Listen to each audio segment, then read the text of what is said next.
Cooking is one of the oldest things on planet Earth, and yet so many people can't make a simple recipe. However, this will change from today, because I'll show you 8 tips that probably nobody has told you yet, and that will improve your cooking skills from day one. And in addition, I will teach you my favorite recipe at the end of the video, so you can follow step by step and start implementing the skills you learned today. I promise you, this is the only video you will ever need to become better at cooking. So if you want to impress all your friends and family, just stick to this video. Let's go. Well, that's nice, Mr. Hamburger, but why do I even have to know how to cook?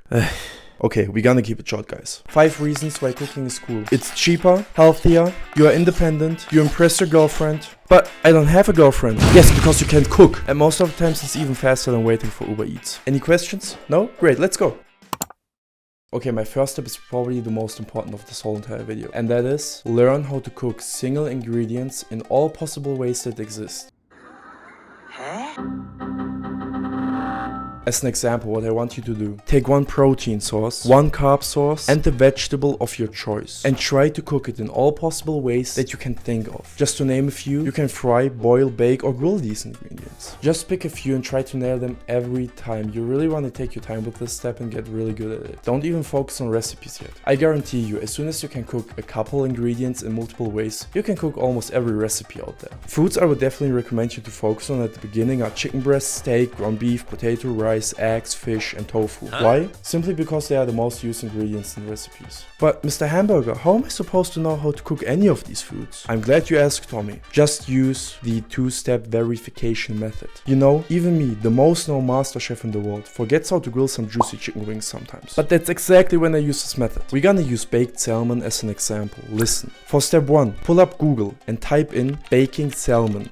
You'll find pretty fast what temperature and for how long you have to bake your salmon. But let me tell you something, it's probably wrong. Here's when step 2 gets important. I want you to use the exact same directions as Google told you. Yes, it's still wrong. You check the salmon after that time. If it's still raw, add a few minutes. If it's overcooked, you bake a little less next time. It's that easy. And the more often you do this, as better your gut feeling gets for how long you have to cook something until it's perfect. This basically applies for everything. And there are many more ways to check if something is cooked, like a cooking thermometer or the PAM rule, but that's way too advanced for the beginning.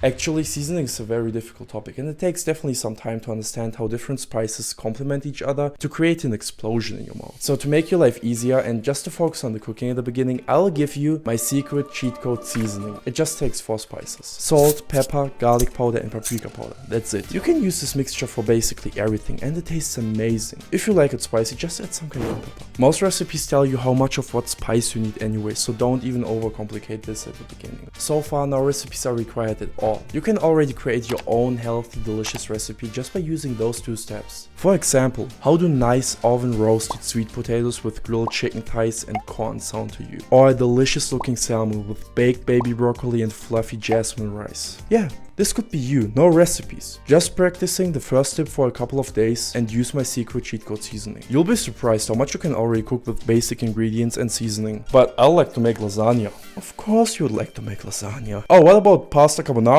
You guys really think you're ready for that? Yeah. Pretty much. Okay, for those of you who are really good at step 1, aka cooking basic foods, we can move on to the advanced side of cooking.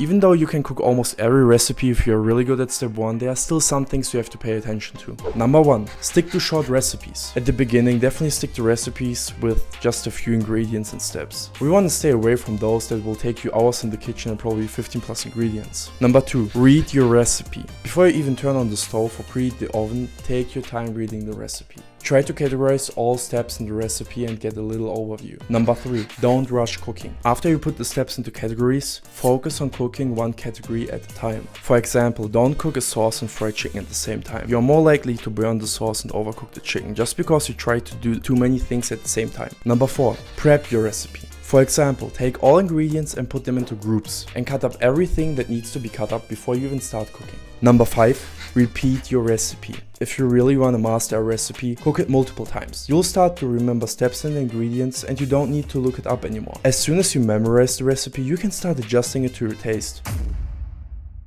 My last step is a must to become really good at cooking, and that is practice. Practice, practice, practice. You can watch as many videos as you want on how to cook the perfect chicken breast, or watch Gordon Ramsay cook all night long. It won't help you. You actually have to go into the kitchen and start cooking. It's that easy. And yes, you'll probably mess it up, burn something, or get 5 panic attacks. Failing is as part of the journey as all the fun is. But okay, I get it. I know what you all are waiting for. Enchiladas. Believe me, you'll impress your whole family by doing these. This recipe is actually easier than it looks. Start by preheating a saucepan. Take some olive oil, flour, mix and wait until it's bubbly. Now add some chicken broth and enchilada sauce.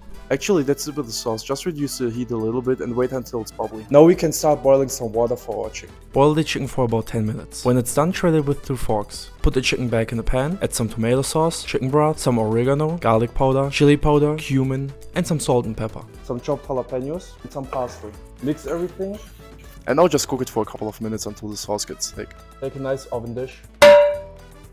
Don't break it. Enchilada sauce goes in. Now here's the thing about enchiladas. So usually we would take the tortilla, dip it into the sauce, take some chicken filling, take some cheese, roll it up and put it into the dish, one by one, every single one. But this recipe is actually supposed to be easy, so I will show you a secret how you can do this in under a minute. And we actually just gonna layer all the ingredients. Start with the tortillas, put the chicken over, some cheese, tortillas again, sauce, and some more cheese. Now put your enchiladas into the preheated oven at 350 and wait like 15 to 20 minutes until it's like bubbling and everything.